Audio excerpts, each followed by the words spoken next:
పాపం ఎప్పుడు అందంగానే ఉంటుంది, పాపం ఎప్పుడు ఆకర్షణీయంగానే ఉంటుంది, పాపం ఎప్పుడు రమ్యమైనదిగానే ఉంటుంది.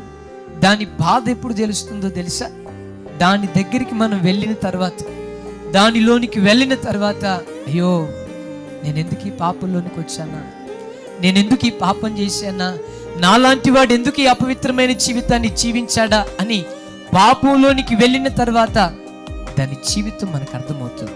పాపం అంత భయంకరమైంది. అందుకని ఒక గొప్ప భక్తుడు మాట్లాడుతూ అంటాడు, పాపం ఎంత విచిత్రమైందో తెలుసా?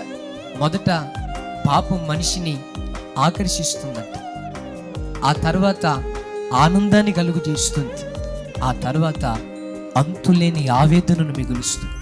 పాపం ఎప్పుడైనా మన జీవితాన్ని మోసం చేస్తుంది అన్న మాట గ్రహించాలి. మొదట ఆకర్షిస్తుంది. అది ఏ పాపమైనా, సినిమాలనే పాపం కావచ్చు, సీరియల్ అనే పాపం కావచ్చు, త్రాగుడనే పాపం కావచ్చు, వ్యభిచారం అనే పాపం కావచ్చు, జోదం అనే పాపం కావచ్చు. లోకంలో బ్రతుకుతున్న ప్రతి మనుష్యుణ్ణి పాపం ఆకర్షిస్తూ ఉంటుంది. రా నా యుద్ధకు రా, నీకు సంతోషాన్ని కలుగు చేస్తా. మొదట పాపం ఆకర్షిస్తుంది, ఆ తర్వాత ఏం చేస్తుందో తెలుసా?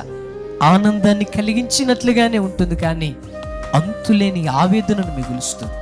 ఓ త్రాగుబోతు వ్యక్తి ఉన్నాడు, ప్రతిరోజు తాగుతున్నాడు. త్రాగేటప్పుడు ఏమనుకుంటాడో తెలుసా? బా, నా అంత తురుముకాడు లేడు అనుకుంటాడు. ఇప్పుడు తాగి తాగి తాగి అప్పుల పాలు అయిపోయాడు. ఆ తర్వాత కొంతకాలం అయిపోయిన తర్వాత ఏమనుకుంటాడో తెలుసా? అనవసరంగా నేను ఈ త్రాగుడు వైపు వెళ్ళాను, అనవసరంగా నేను ఈ త్రాగుడుకు బానిస అయిపోయానే.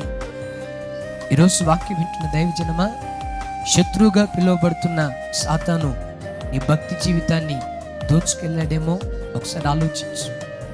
దేవుని పట్ల ఎంతో విశ్వాసం కలిగిన వాడిగా నువ్వు బ్రతికావు. ఒకసారి చూడండి, సాతాను చేత దోచుకోబడిన స్థితిలో ఈరోజు దేవుని వాక్యాన్ని వింటున్నావేమో ఒకసారి ఆలోచించు.